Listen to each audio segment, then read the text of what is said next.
Hello everyone, कैसे हैं आप। मैं आशा करती हूँ आप सभी लोग अच्छे होंगे और सर्दियों का मज़ा ले रहे होंगे जैसे कि मैं ले रही हूँ। यानी कि खूब कड़कड़ाती सर्दी पड़ रही है।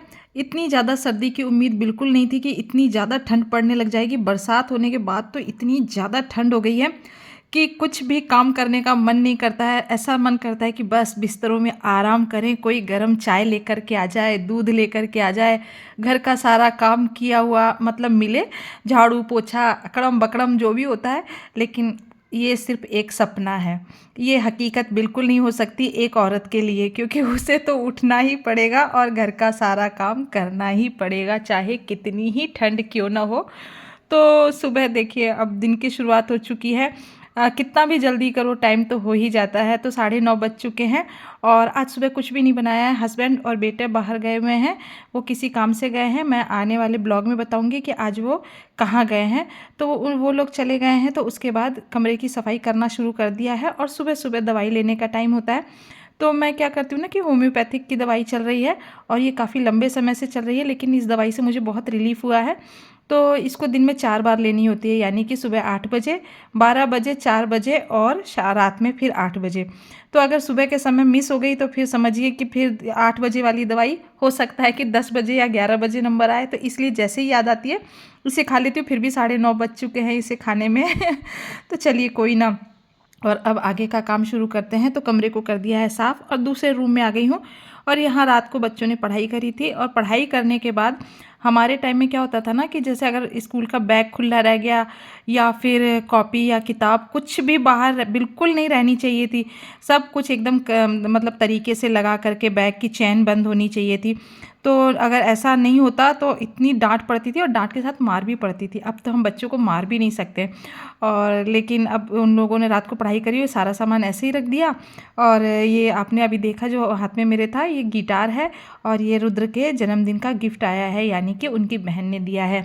तो अभी तो दिन रात इसी की प्रैक्टिस चल रही है। यानी कि जब भी पढ़ाई के लिए बोलो तो कहेगा हाँ हाँ अभी पढ़ाई करते हैं, एक बार मैं प्रैक्टिस कर लूँ पहले। तो मैंने कहा अच्छा ठीक है प्रैक्टिस कर लो। तो अभी तो सुबह नहीं तो सुबह अभी मैं वीडियो बनाती तो आपको दिखता वो प्रैक्टिस करते हुए, क्योंकि अभी छुट्टियां आ गई हैं।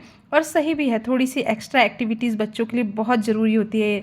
अगर एक्स्ट्रा एक्टिविटीज़ कुछ भी नहीं होगी तो बच्चा बहुत ज़्यादा, आपको ऐसा लगेगा कि या तो हर समय मोबाइल या हर समय टीवी।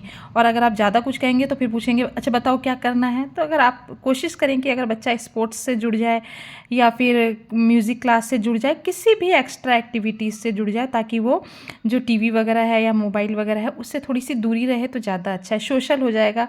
किसी भी अगर आप एक्स्ट्रा एक्टिविटीज़ में डालते हैं तो बच्चा सोशल हो जाता है, उससे बहुत ही अच्छा रहता है। तो अब चलते हैं आगे की बात करते हैं। तो आ गई हूँ वापस अब कपड़े धोने के लिए, क्योंकि कपड़ों की धुलाई भी करनी है। कितनी ही ठंड हो, कितनी ही गर्मी हो, कितनी ही बरसात हो, कुछ भी हो, आप कपड़े से कभी पीछा नहीं छुड़ा सकते। तो आज ढेर सारे कपड़े हो गए थे तो उसी को लगा दिया है मशीन में। और कल गई थी मार्केट तो मैंने जो आपको, अगर मेरा लास्ट वीडियो आपने देखा होगा तो मैंने बताया था कि मुझे आज डॉक्टर के जाना है, डॉक्टर को अपॉइंटमेंट थी। तो मैं वहीं से लेकर के आई थी अमरूद। तो अमरूद मैंने ढेर सारे ले लिए, यानी कि मेरे जानकार, मतलब मेरे तो क्या है हस्बैंड के जानकार हैं, तो उनके यहाँ से हम हमेशा फ्रूट्स लेते हैं। तो देखिए जानकार के यहाँ से फ्रूट्स लेने का एक बेनिफिट होता है और एक नुकसान भी होता है। बेनिफिट तो ये होता है कि आपको बिल्कुल फ्रेश ताज़ा अच्छी मतलब अच्छी सब्जी या फल फ्रूट जो भी होगा बिल्कुल फ्रेश ताज़ा वही छाँट करके और पैक कर देंगे, क्योंकि आप परमानेंट उनके कस्टमर रहते हैं। दूसरा क्या होता है कि अगर आपको 1 किलो चाहिए तो आप 1 किलो बिल्कुल नहीं ले सकते, आपको 2 किलो या 2.5 किलो इतना ही आपको लेना पड़ेगा। जैसे मान लीजिए कि अगर 100 रुपये के 2.5 किलो आ रहे हैं और आपको 1 किलो चाहिए तो 1 किलो फिर आपको नहीं मिलेंगे। आपको कहेंगे ऐसा करता हूँ मैं 2 किलो कर देता हूँ, 2 किलो करते करते फिर कहेंगे आधा किलो और कर देता हूँ, 2.5 किलो कर देता हूँ, पूरा 100 का ही कर देता हूँ। अगर आप मेरी बात से बिल्कुल सहमत हैं तो आप ज़रूर बताइएगा कि हाँ ये बात सही है या नहीं। वो कहेंगे अरे कोई बात नहीं है, आधे पक्के डाल दिए हैं, आधे थोड़े कच्चे डाल दिए हैं, 3-4 दिन तक आपको आराम से चल जाएंगे। अब आप हमेशा उनके यहाँ से लेते हैं, चीज़ अच्छी होती है, रेट रीज़नेबल होती है, तो इतना तो कहना मानना ज़रूरी होता है। तो अब क्या किया ना कि पके हुए अमरूदों को धो करके और इस तरीके से टोकरी में करके रखूँगी, और जो बाकी कच्चे अमरूद थे उसे तो वापस थैली में मैं पैक करूँगी और उसे रख दूँगी। तो इस तरीके से धो के रखने से क्या होता है ना कि बच्चे हैं, बहुत बार क्या होता है ना कि आलस में अमरूद उठा तो लेते हैं लेकिन धोने में कहते हैं अच्छा ठीक है धो लेते हैं, और किसी भी तरीके से उसको खा लेते हैं। तो मैं तो हमेशा यही करती हूँ कि कुछ भी फ्रूट होता है ना तो उसे धो करके और एक बार में रख देती हूँ। उससे सही रहता है कि बच्चे अपना उठा भी लेंगे, ऐसे तो धो लेंगे तो तब तो कोई बात ही नहीं है, और नहीं भी धोएंगे तो कम से कम ये रहेगा ना कि बच्चों ने अमरूद जो खाया वो धुला हुआ है या कोई भी फ्रूट धुला हुआ है। और साथ में लेकर के आई थी, आजकल मार्केट में सर्दी है तो मार्केट में जहाँ भी देखोगे चिक्की है और गज्जक है, बहुत गज्जक में तो इतनी सारी वैरायटी आने लग गई है। तो मेरा मन भी बहुत मचला और मैं भी लेकर के आ गई गज्जक, क्योंकि हस्बैंड की जानकार की दुकान है तो वो बोले कि गज्जक ले चलते हैं। और रुद्र को मीठा बहुत पसंद है, इसकी बहनें तो मीठा कम खाती हैं लेकिन रुद्र को बहुत ज़्यादा मीठा पसंद है, मुझे भी अच्छा लगता है। गज्जक वगैरह है, तिल पपड़ी है और चिक्की है। सर्दियों के मौसम में तरह तरह की चीज़ें होती हैं खाने के लिए, इतनी सारी चीज़ें होती हैं कि आप थक जाएंगे लेकिन चीज़ें ख़त्म नहीं होंगी।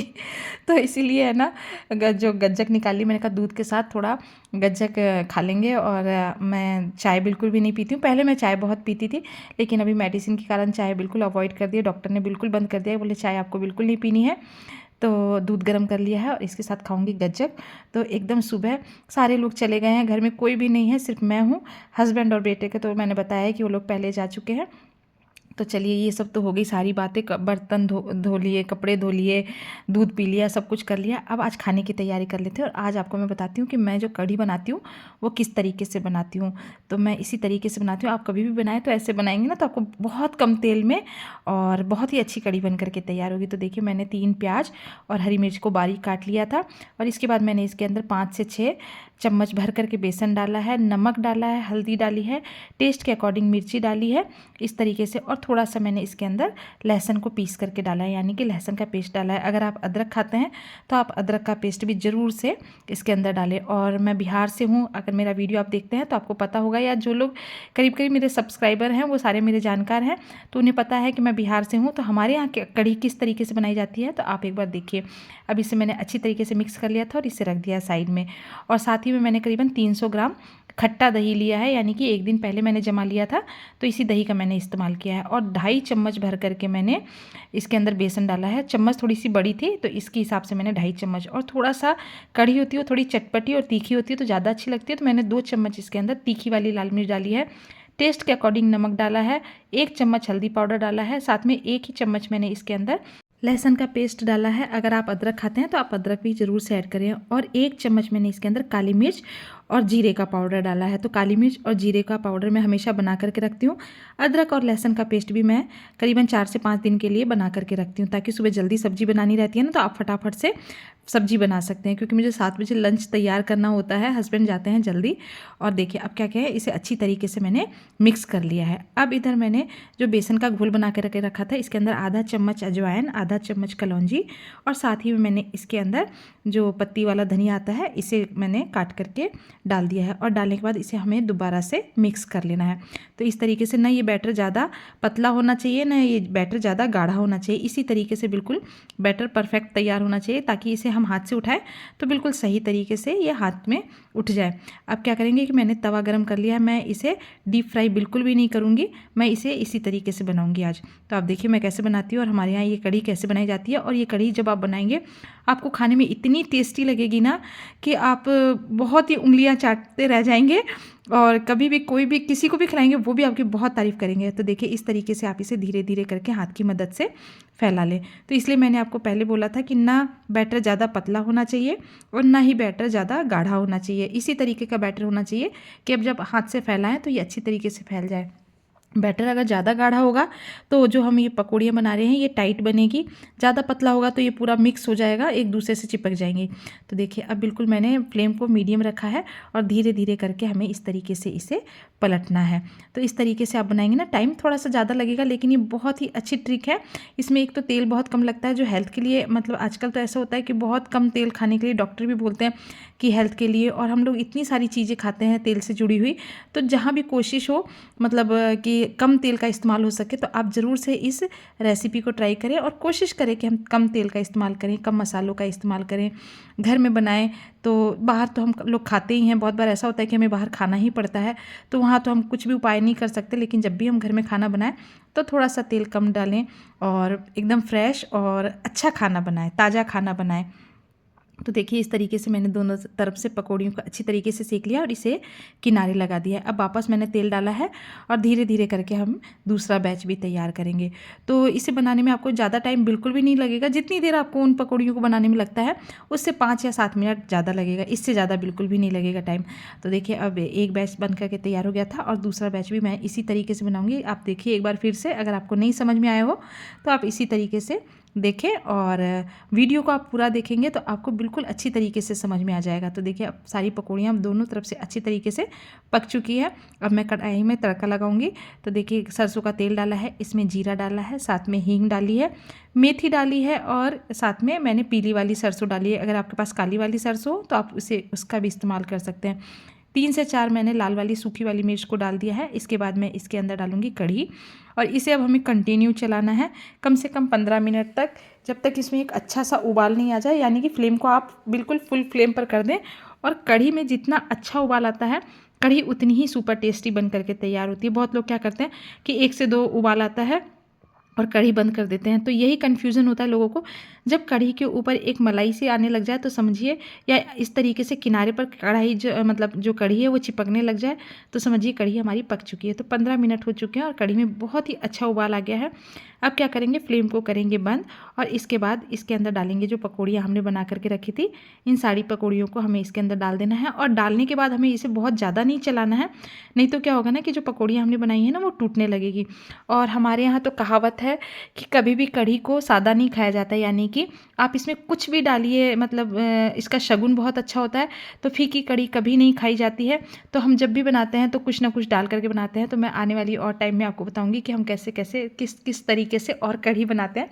कढ़ी बन करके तैयार हो चुकी है तो इसके लिए लगाएंगे एक फिर से तड़का जो इसका टेस्ट और बढ़ाएगा। तो मैंने एक चमचे में 1 चम्मच घी लिया है, इसके अंदर थोड़ा सा जीरा डाला है, 1 चम्मच मैंने इसके अंदर कसूरी मेथी डाली है और साथ में कश्मीरी लाल मिर्च डाली है ताकि इसका कलर बहुत ही अच्छा है देखने में। अब इसके ऊपर लगा देंगे तड़का। आप चाहे तो कश्मीरी लाल मिर्च होती है इसको नहीं भी डालें या तड़का नहीं भी लगाएं तो हमने जो पहला वाला तड़का लगाया था वो भी इसके लिए काफ़ी है। लेकिन इस तरीके से आप कसूरी मेथी का तड़का लगाएंगे ना तो इसका टेस्ट बहुत ही अच्छा आता है और इस तरीके से कढ़ी बनाएंगे तो बहुत ही खाने में टेस्टी लगेगी। आप इसे रोटी से, पूरी से, पराठे से, चावल से, लेकिन चावल और कढ़ी का कॉम्बिनेशन बहुत ही अच्छा होता है। लेकिन बहुत लोगों को मैंने देखा है कि वो पूरी से भी कढ़ी खाते हैं, तो आपकी चॉइस है। और इस तरीके से हमारी कढ़ी बन चुकी है और मैंने अब चावल बना लिए हैं। तो मैं आज इसके साथ खाने के लिए प्लेन राइस बनाऊंगी। तो मेरा वीडियो अगर आपको पसंद आता हो तो प्लीज़ मेरे चैनल को लाइक करें, सब्सक्राइब करें और मिलते हैं नई वीडियो के साथ।